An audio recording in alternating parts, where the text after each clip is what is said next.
Hi everybody, thanks for checking out my time-lapse inking video of this recent drawing I did of Spider-Man 2099. It's a fun Marvel character. It's a version of Spider-Man from the way distant future. As you can see, the drawing was completely penciled. I completely finished that yesterday. And honestly, I penciled it a bit tighter than I normally would if I knew I was going to be inking it. Usually I would be figuring out a lot of the details, the small stuff and the shading directly with the inks. But instead here I went ahead and finished completely penciling it so that you'd be able to see everything as I was going through the inking process. Here in this part, what I'm doing is I am drawing all of the contour lines for the entire form with a thinner, small marker or pen. So this is a Micron 01. It gives me a nice, consistent thin line, and you'll see later in the video I use a variety of different pens afterwards to bulk up or add some darkness and thickness to some of those other lines. So here we go, again, just giving you some of the details on the web line that he's shooting out. I've gone ahead and done, it looks like, most of the outlines of the figure, and we'll be heading into, again, some of the smaller details. This stuff coming off the back is sort of webs that he uses to sort of glide at times through the cityscape in the future where he's from. And it's a pretty cool element. It kind of harkens back to the old days when Spider-Man had webs under his arms, and this was sort of a new future take on that. So being that that's a pretty thin area, I've gone ahead and I'm using that thin pen to get all that in there. Super fun character. One of the neat things about it is it takes a lot of the classic Spider-Man elements are there, but in just slightly different versions, right? So, for example, the color scheme on this costume is blue and red. Spider-Man classically is blue and red, but the difference here is the majority of the body is the blue, and then that sort of skull spider motif on the chest. The lines on the face and the parts down the arm are the red areas. So that's why I'm adding so much will be dark shaded areas on the body, again, because it's primarily colored as a very dark blue body costume. So I'm just outlining these so that I know where I want all those shadows to go to help fill out the form and let you know where the light is coming from. Here I am adding a graphic web element to the background. The character, again, is from a future in the year 2099 in a very futuristic city. I didn't want to go in and do a specific cityscape or anything like that. I wanted to just do more something that functioned more as a graphic element that would help pop the character off of the background, but still be, part of that Spider-Man aesthetic. And so we're going with the classic web design. If I decide to take this and color it in Photoshop, now that it's completed, of course, we'll get to the end of the video, but it'd be easy enough to go ahead and in Photoshop add a cool textured background behind those webs, of a color that will, again, help the character pop forward with those blues and reds. So just kind of, again, wrapping up this background element. And now the next step is to go ahead and erase the pencil lines.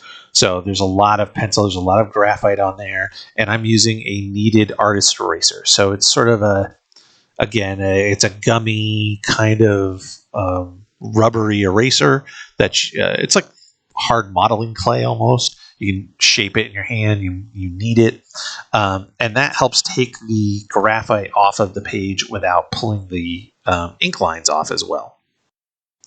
This pen is a Japanese brush pen that I really like for exactly this element of adding large, inked areas, shaded black areas. The ink is really nice. It's a very thick, opaque ink. I don't have to go in and layer it a bunch to get a nice solid black. And then the brush tip allows me to fill in large areas fairly quickly, which is very helpful when you have a character like this where there's a lot of shading. You'll see me jumping around quite a bit.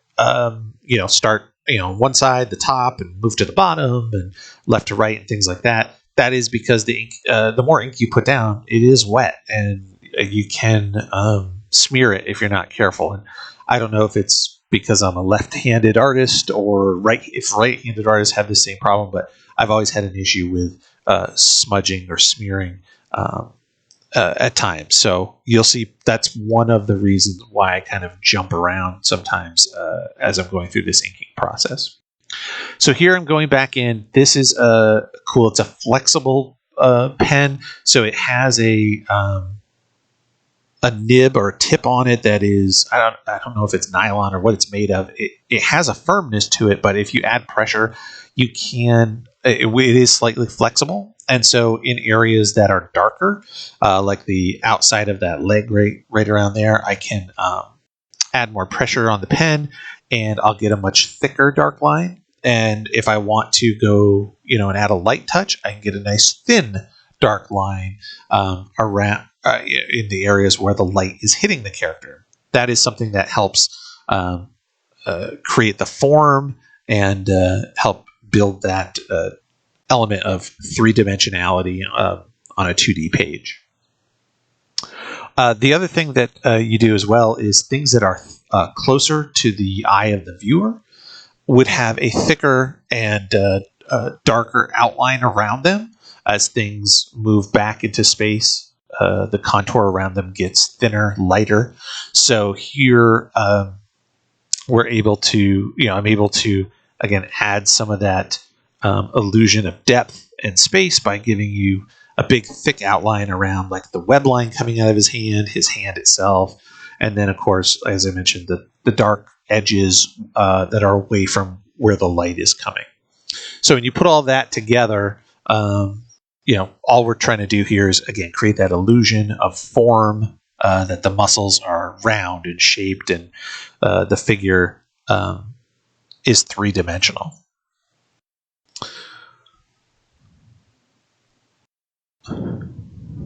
So again, thickening up that contour line, going back in, and as I mentioned, sort of bouncing from area to area, making sure that I'm not dragging my hand over areas that I've just inked where the ink might be a little wet still. You'll see I will also change the angle of my arm and hand to do the same thing, to kind of avoid some of those spaces.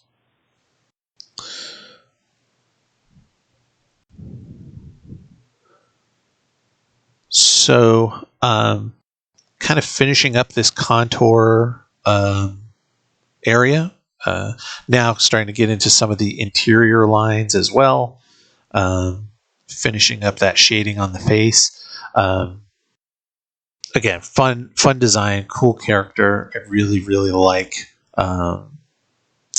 the use of these elements to create that mask design. Is pretty cool. Once I'm done with this, you'll see I'll go back in with that original Micron pen that I had, that 01, and I'll start to add some little textures to what would be the red areas. They're supposed to be slightly raised off the costume, at least that's the way I've drawn it, so that it's not just a painted on area of this sort of dark blue or black bodysuit. So that's the next step there.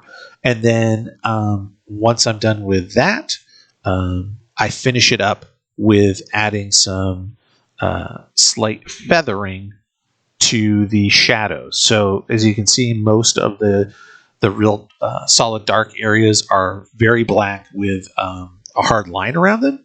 And so what I'm going to do is go in and add a little bit of feathering, which works as a transition between that hard black shadow shape and the light shape. So that's the final step, and then it's all done. Again, thank you so much for checking this out. I hope you enjoyed it. It's been an interesting experience to try to work on my first time-lapse video and record the voiceover. I look forward to trying to do some more in the future and give you some more insight into my process and what I'm up to. Thanks so much for checking it out. Please leave any comments if you have any thoughts or suggestions on ways in the future for my next videos I could improve things. Or if you just like it, let me know as well. And very much looking forward to showing you, like I said, a lot of the different projects and things that I have going on. So thanks for checking it out. And here we go. Spider-Man 2099, super fun character, somebody you're going to be seeing a lot of very soon.